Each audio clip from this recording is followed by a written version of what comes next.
Hey, I'm Cameron Yates with Yates Contracting, and on this episode of Remodeling America, I'm going to be going through kind of the techniques, a little bit of what we do to install drywall and to finish drywall. So we're just kind of touching on some of the tools that we use and a little bit of the kind of techniques. We won't go too much instructional, but we'll kind of see how we install and how we finish things and give you a little bit of idea on it. So hope you enjoy.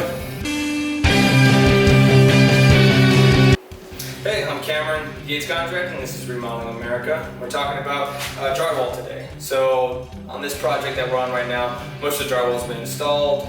We've finished a decent amount of it, and just kind of want to go through the different tools that we use and some of the different ways that we install drywall and different ways that we finish drywall. So clearly, what you pretty much see here is drywall, sheetrock. It's all the same. It's half-inch material, usually on the inside of houses. It's made of gypsum and it's wrapped in paper. It gives us those flat walls and flat ceilings that everybody likes. Usually you start with framing, you insulate it, and then after that you put your drywall on. So it's usually half-inch most of the time. We'll use a regular lightweight drywall in most of the rooms, and we'll use what's called a mold-resistant drywall. It's usually a purple or a green board in the bathrooms. It helps stop any kind of water or condensation builds up. It doesn't build up any mold, so it's just resistant to that. But a lot of what you'll normally see is this light gray kind of colored sheetrock. It's installed with screws. We use screws. Some people use nails. There's no wrong or right way. We just prefer screws. It gives it a little bit of a better hold. Plus we use auto feed screw guns to help us out with our installations. So they come in these little strips, and they go in auto feed guns that we have, so that you just push in, it sets it at whatever depth you have, so you can go a little bit faster. Well, some of the pros use these, but I think there's no right or wrong way. We just like them for their speed and accuracy. Basically what you need to do is when you're installing drywall head screws, you just need to make sure that when you put them in, you bury the head just below the surface. So when you have an auto feed gun, you just have to kind of make sure you have that right setting. So you have to be right in the middle of your stud, and when you're screwing it in, you can kind of feel as soon as you start getting some pressure, you want to go right below the head, right where the paper starts to bend in. That gives it enough space for drywall compound to sit in, to cover the screw, and you just don't want to tear the paper. They have adapters for screw heads that make it a lot easier, but we usually use our guns. So before you put the drywall on, we like to use an adhesive, and we actually use a spray foam adhesive. It's by Great Stuff. And it goes on with the gun. So this attaches to a gun. You have about a half-inch bead on there. Put your drywall on, holds it a little bit more, and you have to use less screws, which is nice. So we start with our ceilings, do our walls, put our screws in place, and then our drywall is installed. After that, you have to start finishing it. To finish it, you have to install tape and inside corners, outside corners, and drywall. So what we like to do first is we like to do our flat joints and our butt joints. So flat joint is where the two sides of the drywall meet each other, and they're slightly tapered so that you can put tape and mud and get a nice finished flat surface. A butt joint is an area, if you actually just right under here, under this window, you'll kind of see, and it's where two boards meet each other. They're not tapered, so it's a little bit difficult to finish those. That's just one with the first coat on it right now. So we put tape on everything. We like to use actually this high strength mesh tape. We like it for a couple reasons. It's a little bit easier to apply. It just kind of sticks right on. And at the same time, it's not in paper, so if you get any water or any moisture, it doesn't flake up, it doesn't peel off, so we prefer to use it. Some people, a lot of professionals use paper tape. It's a little harder to install, but there's no right or wrong. We just like the mesh tape a little bit more. This high strength stuff, some of the other mesh tapes, they're just not strong enough in my opinion. I like this or paper tape, but we don't use that much paper tape. So you do that on your flat joints, and after you put that tape on, you have to put your first coat of mud. We like to use, it's kind of known as a hot mud, which is so you have to, it's a mixed joint compound, so it comes with powder, and there's three types usually, 90, 45, and 20. It's just how much minutes of working time you get.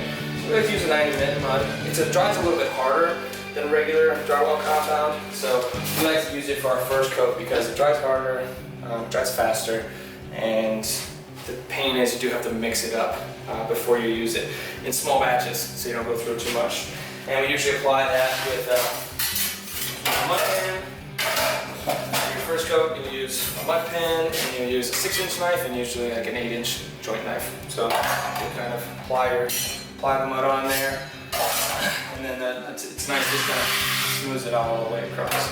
So after the first coat for the seams, you come in and put your first coat, and some people can do a second coat. We actually go into our inside and outside corners. So some people use just paper tape for that as well, which you can totally use. We use some reinforced different types of tape. So for our outside corners, we've been starting to use this metal outside corner bead with the paper that's already attached to it. This way we don't have to use any screws. We actually just put the mud on the outside corner, put this piece on.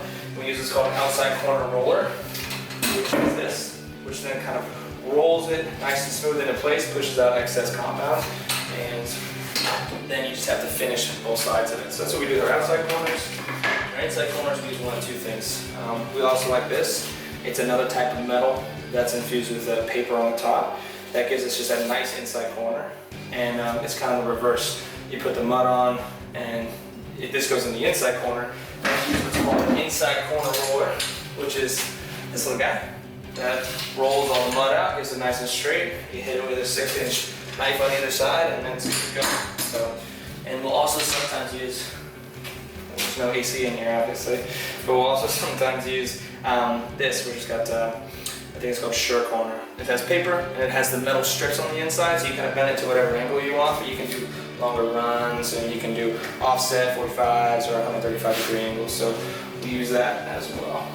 Some guys are really good with just using paper everywhere, and that works as well, but we just like to use these different ones. It gives us a little bit of a straighter edge that we kind of prefer. So after you have that up, you've got your first coat on the flat joints, on your butt joints, on your inside corners and your outside corners. Then you need to start coating your mud. We do a couple different ways. We use boxes for our flat joints. So this is what's known as pretty much a box, okay? So a flat box. And how it works is, some people just use taping knives, which you can totally use. This just goes a lot faster. So how a taping knife works is, this is your 10 or 12-inch knife, use your mud on it, and then you can just kind of drag it across your seam, and it works just fine. It requires a little bit more expertise, and it doesn't go necessarily as fast for us. So what we like to go a little bit faster, especially if we're doing a lot, is to use our boxes. So what you do is, you use this tool, and it's a pump, and it goes inside the bucket. Usually a bucket like this. So this is a +3, and usually goes just right inside the bucket this way. So as soon as it's inside the bucket, you use this as a pump, and it pumps the drywall compound into these openings in your flat boxes. So you bring this up, pump it, and it fills up your flat box. And then you're able to use this on all of your joints. It just goes a lot faster for me, it gives it a little bit smoother of a look. Plus it has adjustments for how much mud you actually want to put on the joint itself. So you pretty much have a break on this side that stops it from swinging. Put it onto the wall, and then you push the compound while dragging it at the same time. We like it for joints, it goes a lot faster, it gives a really nice finished look. So we usually do that. We have 10 and 12-inch boxes that we use for those joints. And then what we do for our inside corners, there's a couple different applicators. This is a corner box. I'm not the biggest fan of these, but some people like them and they work pretty well. It's kind of the same idea. You push a compound out, but you usually use different corner tools. So what we use now are these. So this is, a couple companies do this. This one's by Can-Am, but this actually mixes the mud really light, and you put this inside the bucket of mud, you suck up the mud, so that's in this tube, and you have to kind of get the air pocket out. And then you use this corner finishing tool, which we like a lot. This one is a 4-inch. You snap it on, and then you go on your inside corner, and you drag it down while pushing the mud out at the same time. It takes a lot of practice. All these tools take a lot of practice, but that gives us a nice finish inside corner, which we like a lot. For our outside corners, we mostly do just mud and knives, regular putty knives. Some guys like trowels a lot. We just never really got into trowels. We use knives for a lot of our finishing. So as soon as you get your coats on there and you're happy with everything, then it comes for sanding time. Our inside corners, what we usually do is hand sand them. So we'll use a sanding block, sanding sponge just like this, that has the 45 on the inside so that it doesn't touch the inside corner. And we'll kind of come up and sand and just making sure we don't create a line on the outside. So that's how we do our inside corners, kind of the manual way. We haven't figured out a faster automatic way of doing those, but for our bigger joints, we'll actually use these awesome tools. So these are drywall sanders, and they're electric sanders, and we like them a lot. They hook up to a vacuum, they keep a lot of the dust down, and they have 9-inch sanding pads on them, so you can do really well with your flat joints and your butt joints, and even your nail holes. We'll go over all of those while it's sucking up into the vacuum cleaner. We use a recovery tank too, so it doesn't get too much in the bag. So we really like using these. They save a lot of time. They keep the dust down the homeowners' houses. We like them a lot.